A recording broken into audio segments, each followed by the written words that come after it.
जय श्री कृष्ण। आप सभी को वैशाख मास कृष्ण पक्ष वृथनी एकादशी के पारण दिवस की ढेरों शुभकामनाएं। प्रिय भक्तों, आज के इस वीडियो में हम बात करेंगे कि पारण कब करना है। जो वैशाख मास की वृथनी एकादशी व्रत आपने 13 तारीख को किया है, तो 14 तारीख को आप पारण किस समय करें, पारण के लिए शुभ समय क्या रहेगा, मुहूर्त क्या रहेगा, पारण की विधि क्या रहेगी। क्योंकि ये जो एकादशी है ना, इसके 33 नियम बड़े महत्वपूर्ण हैं, जिनकी जानकारी हमने आपको पहले भी प्रदान की थी। भगवान कृष्ण के द्वारा महाराज युधिष्ठिर को ये सभी नियम बताए गए, पद्म पुराण में ये बड़े अच्छे से वर्णित है। तो उन नियमों का पालन करना है।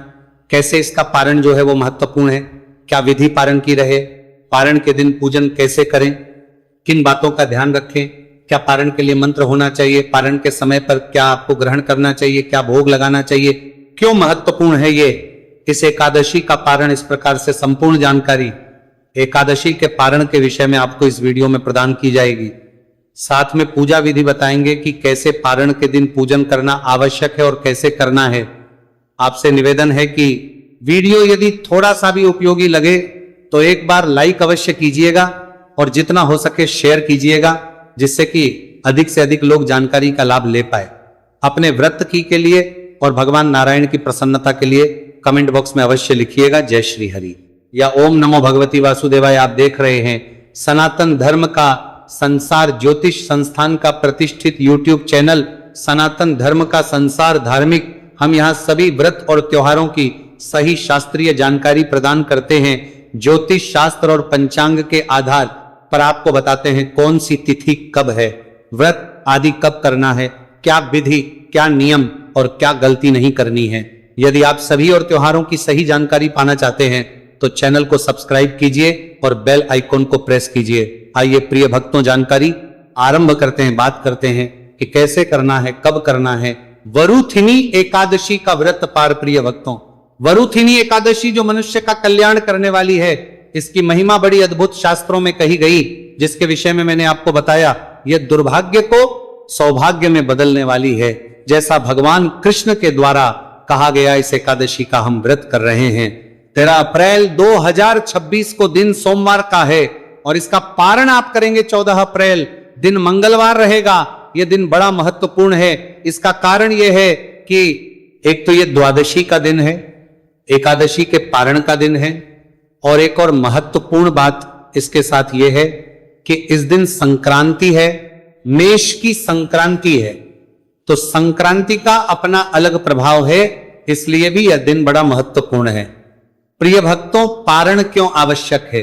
शास्त्र कहते हैं कि यदि आप व्रत का पारण नहीं करते हैं, एकादशी व्रत का पारण नहीं करते हैं, तो आपका 70% पुण्य नष्ट हो जाता है। अर्थात आधे से भी अधिक पुण्य आपको प्राप्त ही नहीं होता। आपका आधे से अधिक पुण्य नष्ट हो जाता है, समाप्त हो जाता है। इतना भूखे रहते हैं और फिर पुण्य प्राप्त नहीं होता, और अनुचित प्रकार से किया जाए तो संपूर्ण पुण्य नाश होता है। इसीलिए पारण करना आवश्यक है और सही प्रकार से पारण का किया जाना आवश्यक है। जैसे व्रत के नियमों का ध्यान करना आवश्यक है, उसी प्रकार से पारण के नियमों का भी ध्यान रखना बड़ा आवश्यक होता है। इसीलिए प्रत्येक एकादशी पर हम पारण का विशेष वीडियो बनाते हैं, जिसमें पूरी पारण विधि बताते हैं, नियम बताते हैं। तो एकादशी के दिन शांतचित्त होते हुए, सभी नियमों का पालन करते हुए, सुबह पूजन करने के बाद इनको व्यतीत कीजिए। सायंकाल को कीर्तन कीजिए, रात्रिकाल को कीजिए। अगले दिन पारण के लिए सूर्योदय से पहले उठ जाइए और उठने के बाद स्नान आदि से निवृत्त होइए। स्वच्छ वस्त्र धारण कीजिए और ध्यान दीजिएगा, दंत धावन, टूथपेस्ट या मंजन का अगर प्रयोग कर रहे हैं तो वह व्रत को खंडित करिएगा। व्रत वाला मंजन यदि आपके पास है तो वह प्रयोग कर सकते हैं। स्नान आदि से निवृत्त होकर स्वच्छ वस्त्र धारण कीजिए, और आपका जो पूजा स्थल है, जहां बैठ के आपने एकादशी की पूजा की थी, ये जो भी आपके यहाँ पे उपयुक्त पूजा स्थल है, जहां बैठ के आप पूजन करते हैं, वहां पर सारी सामग्री एकत्र करके आसन लगा के बैठ जाइए। यहां अब मैं आज के दिन के जो प्रमुख नियम कहे गए हैं उनके विषय में जानकारी आपको दे दूं, क्योंकि अन्य एकादशियों पर इस प्रकार के नियम नहीं होते, पर इस एकादशी पर बड़े महत्वपूर्ण नियम है जो पुराण में वर्णित है। पहले उन नियम को जान लेते हैं, फिर हम पूजन की विधि की ओर आगे बढ़ेंगे और उसके बाद पूजन करते हुए बाकी कार्यों को करेंगे और पालन करेंगे। तो आज के नियमों के विषय में विशेष रूप से लिखा है कि व्यायाम द्वादश्याम परिवर्ज्य। तो इसका अभिप्राय यह है कि द्वादशी के दिन मनुष्य को इन 12 कामों का ध्यान रखना है, इन 12 चीजों का त्याग करना है। कौन कौन सी चीजें? सबसे पहले कहा कांस्याम, अर्थात कांसे के पात्र का प्रयोग नहीं करना। यही दशमी के नियम में भी था। कांसे के पात्र का प्रयोग ना भगवान को भोग लगाने में करना, ना खाना बनाने में अगर आप करते हैं उसमें प्रयोग करना, ना ही अपने भोजन आदि के लिए। मेरे पास पिछले कुछ दिनों में बहुत से आप लोगों के प्रश्न आए हैं कि आप शायद भगवान को भोग लगाते हैं कांसे के पात्र से या दूध आदि का भोग करते हैं, तो कुछ दिन आप किसी अन्य पात्र का प्रयोग कीजिए। ध्यान दीजिएगा, कांसे का प्रयोग आपको नहीं करना है। मासाम से अभिप्राय है, उड़द से मांस से अभिप्राय नहीं है। मासाम का अभिप्राय मांस नहीं है। यहां पे कुछ लोग इसका अनुचित अर्थ निकाल लेते हैं। यहां उड़द के लिए कहा गया है तो काला उड़द जो आता है, उड़द की दाल भी प्रयोग नहीं करनी, साबुत उड़द भी प्रयोग नहीं करना। कांश्याम सोरा से अभिप्राय है, यहां पर मदिरा से दारू शराब आदि नहीं पीनी है, अर्थात मधु शहद का प्रयोग नहीं करना है। इस दिन आपको शहद भगवान की पूजा में भी प्रयोग नहीं करना है। ये तो मैं पहले भी बताता आया हूं। एकादशी पर आपको तेल का प्रयोग नहीं होगा। तेल आपको ना खाना है ना शरीर पर लगाना है।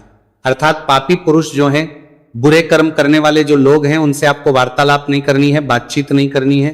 झूठ बोलने वाले, फरेब करने वाले लोगों से आपको दूर रहना है। व्यायाम, अर्थात इस दिन आपको व्यायाम नहीं करना है, एक्सरसाइज आदि नहीं करनी है। और प्रवासम, अर्थात दूसरे देश नहीं जाना, दूसरे शहर आदि नहीं जाना। जो हम चले जाते हैं ना, आज एकादशी का किया है, कल हमने किसी और स्थान पर चले गए, तो आपको कहीं दूसरे देश, दूसरे शहर आदि नहीं जाना, प्रदेश को नहीं जाना है।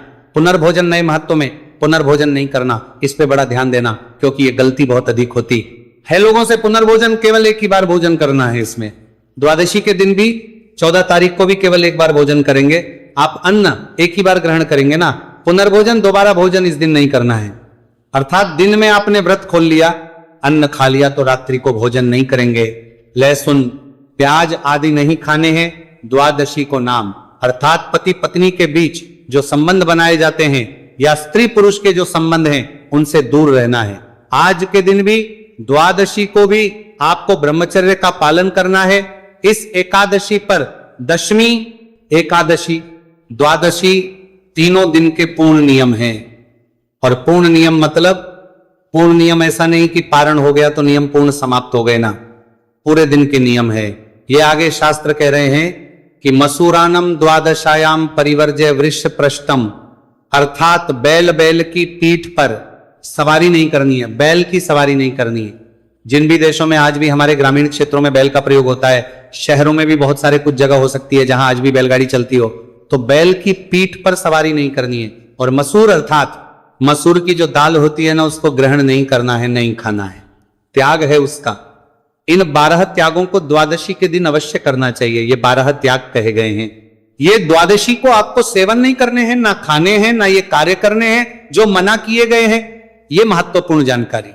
अब बात करते हैं कि पूजन कैसे करना है, और अब कैसे आप किस मंत्र को जपते हुए पारण करेंगे, और कैसे आप जो संक्रांति है उसका भी लाभ ले सकते हैं।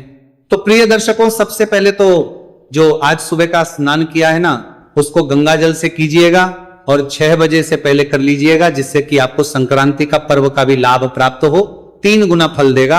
एक तो वैशाख उस पर द्वादशी पारण का दिन आपने व्रत किया है, और तीसरा संक्रांति का दिन जो इसको 1 लाख गुना अधिक महत्वपूर्ण बना देता है, अधिक पुण्य देने वाला बना देता है। तो यह स्नान अवश्य कीजिएगा। आइए, अब जो पूजा स्थल है वहां पर सारी सामग्री एकत्र कीजिए। पहले पूजन विधि आपको बताते हैं, फिर बाकी और कर्म इस दिन के जो हैं उनके बारे में बताएंगे। हमारे जिन दर्शकों ने हमारे बताई हुई विधि से ही चौकी आदि लगाई थी, वहां आपने चौकी स्थापित कर रखी होगी, भगवान की स्थापना आपने कल कर ली होगी। लेकिन बहुत से ऐसे भी दर्शक होते हैं जो पारण का वीडियो देख के ही हमसे जुड़ते हैं। तो आपने अगर चौकी आदि नहीं लगाई है तो मैं आराम से बताता हूं कि सामग्री में क्या चाहिए।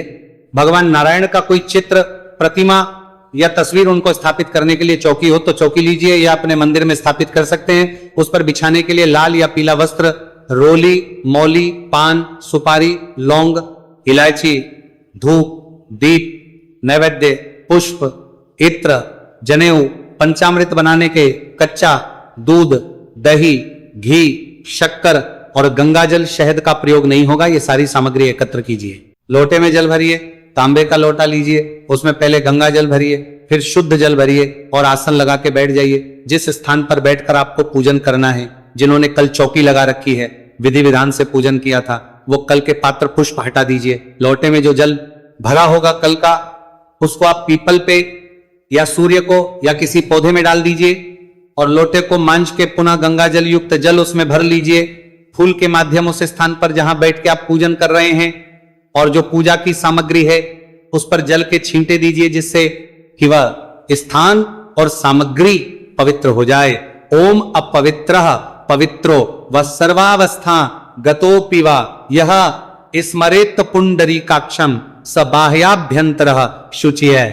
इस प्रकार से स्थान पवित्र हुई, सामग्री चौकी लगाइए, वस्त्र बिछाइए, भगवान की तस्वीर या प्रतिमा जो आपके पास है उसे स्थापित कीजिए। उनके सामने घी का दिया है तो सीधे हाथ की ओर और तेल का दिया है तो उलटे हाथ की ओर रखिए। विपरीत दिशा में धूप रखिए। इस प्रकार स्थापना करने के बाद सबसे पहले अपने सीधे हाथ पे जल लीजिए। हस्तो प्रक्षालन नमः, हाथ धो लीजिए। हस्तो वृक्षालय नमः, हाथ धोने के बाद 3 बार जल अश्वनी करेंगे। एक चम्मच जल, जिसमें 2 बूंद से अधिक जल नहीं आना चाहिए। एक मंत्र पर ग्रहण करेंगे। ओम माधवाय नमः जल लीजिए, पी जाइए। ओम केशवाय नमः जल लीजिए, पी जाइए। ओम नारायणाय नमः जल लीजिए, पी जाइए। ओम हर्षिकेशाय नमो नमः, हाथ पे जल लीजिए। हस्तो प्रक्षालन नमः, हाथ धो लीजिए। हाथ धोने के बाद अपने आप को तिलक कीजिए, मौली बांधिए और धूप दीप को प्रज्वलित कीजिए। धूप दीप प्रज्वलित करके अब भगवान का पूजन करेंगे। भगवान का ध्यान कीजिए और निवेदन कीजिए कि प्रभु ये पुष्प मैं आपको आसन के रूप में अर्पित कर रहा हूं, इन्हें आप स्वीकार करें। और यहां पे ये उनको करना है जो आज चौकी स्थापित कर रहे हैं, जिन्होंने कल चौकी लगा ली थी। तो आपके यहां तो भगवान कल विराजमान हो गए हैं, आज तो विसर्जन करना है। इस प्रकार से भगवान को आपने स्थान दिया, विराजमान किया। अब भगवान को पद्य अर्घ्य आचमनी करवाएंगे। यहां से पूजन आरंभ हो रहा है। बाकी सभी लोग भी जिन्होंने कल भी चौकी लगा रखी थी, जिन्होंने कल पूजन किया था, वो यहां से शुरू कर सकते हैं। भगवान को पद्य अर्घ्य आचमनी देंगे तो एक चमक जल एक मंत्र पर भगवान को अर्पित कीजिएगा। जहां तस्वीर आदि आपने रखी है उनके सामने एक कटोरी रख दीजिए, जिसमें आप पूजा की सामग्री अर्पित कीजिए। नारायणाय नमो नमः एकादशी भगवान श्री विष्णु पद के रूप में जल अर्पित कीजिए। ओम नारायणाय नमो नमः हरि के रूप में 1 चम्मच जल अर्पित कीजिए। ओम नारायणाय नमः के रूप में 1 चम्मच जल अर्पित कीजिए। अब भगवान को स्नान कराएंगे। जिनके पास प्रतिमा है तो प्रतिमा को किसी पात्र में रख लीजिए। शालिग्राम भगवान है तो किसी पात्र में विराजमान कीजिए और शंख में जल भर के स्नान कराइए। ये बड़ा दिन है, आज संक्रांति का भी दिन है। इसका खूब लाभ लीजिए क्योंकि इसका पुण्य फल बहुत अधिक है। यदि आप शंख से भगवान को स्नान करा रहे हैं, संक्रांति के अवसर पर नारायणाय नमो नमः स्नान कराते, ओम नारायणाय नमः, ओम नारायणाय नमः, ओम नारायणाय नमः, इस प्रकार से बोलते जाइए। स्नान कराने के बाद पंचामृत से स्नान कराएंगे। पंचामृत बनाइए। कच्चा दूध, दही, घी, शक्कर और गंगा जल से पंचामृत को फूल पर लगा लीजिए और जो प्रतिमा का पूजन कर रहे हैं वो पंचामृत से अभिषेक कीजिए। ओम नारायणाय नमः। पंचामृत स्नान ही, पंचामृत समर्पित कीजिए। भगवान को पंचामृत से कराइए। पंचामृत से स्नान कराने के बाद पुनः शुद्धियों तक स्नान कराएंगे शुद्ध जल से। स्नान शुद्ध जल से नहलाइए। भगवान को अगर प्रतिमा पर पूजन कर रहे हैं और तस्वीर पर पूजन करने वाले सामने रखे पात्र में 1 चम्मच जल अर्पित कीजिए। स्नान कराने के बाद सबसे पहले वस्त्र अर्पित कीजिए। मौली का एक टुकड़ा तोड़िए, भगवान को अर्पित कीजिए। जनेऊ लीजिए, जनेऊ को माथे से तिलक कर लीजिए और अर्पित कीजिए। यज्ञ पवित्र कराने के बाद इत्र लीजिए, फूल पे लगाइए और अर्पित कीजिए। तिलक करेंगे, भगवान को तिलक कीजिए। ओम नारायणाय नमः तिलक करके पुष्प अर्पित करेंगे। माला है तो माला पहनाइएगा।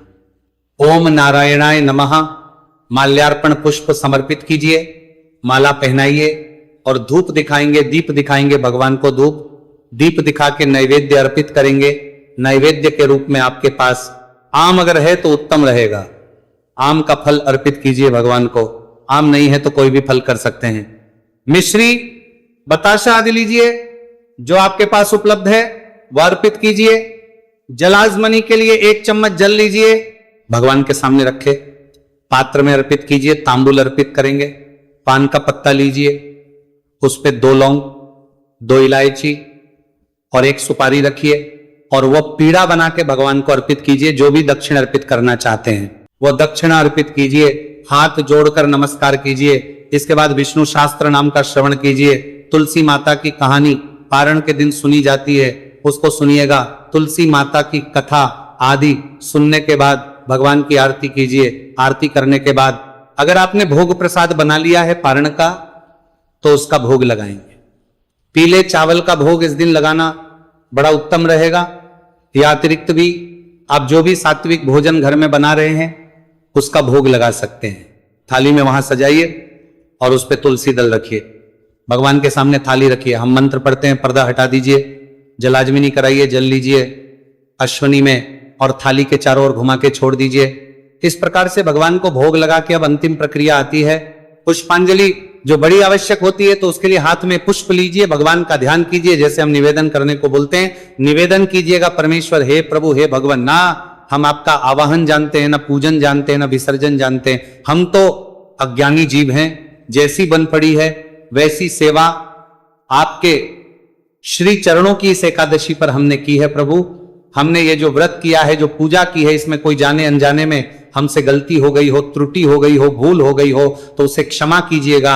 आप दया सिंधु हैं और हम आपके दर के भिखारी हैं, आपके बालक नादान हैं प्रभु। तो हमारे जाने अनजाने की गलतियों को क्षमा करते हुए दया का आशीर्वाद प्रदान आपको अर्पित करने के लिए हमारे पास कुछ नहीं है। तन मन धन सब आप ही का है। हमारे पास केवल क्या है? ये पत्र पुष्प की भेंट है प्रभु। इसको स्वीकार करें और दया का आशीर्वाद प्रदान करें। भगवान के चरणों में पुष्प अर्पित कीजिए। अपनी जो निवेदन है, कोई प्रार्थना कामना है, वो सब यहां पे उनके सामने निवेदन कीजिए और हाथ जोड़ के नमस्कार कीजिए। माताएं हाथ सर झुका के नमस्कार करें, पुरुष जन दंडवत प्रणाम करें, खड़े खड़े परिक्रमा कर लीजिए। इस प्रकार आप पूजन किया। चौकी को थोड़ा सा खिसका दीजिए। पत्र पुष्प आदि जो है सब विसर्जन में जाएगा। भोग प्रसाद जो है प्रसाद के रूप में ग्रहण कर सकते हैं। इसके बाद ब्राह्मण को दान दक्षिणा अवश्य देनी चाहिए। संभव हो तो ब्राह्मण को भोजन कराइए, ब्राह्मण को अन्नदान दीजिए या मंदिर में सूखा आटा और भोजन की सामग्री आदि दे सकते हैं। दान दक्षिणा कार्य करने के बाद आपको पालन करना चाहिए। ये कार्य करने के बाद अब आप व्रत का पालन करेंगे।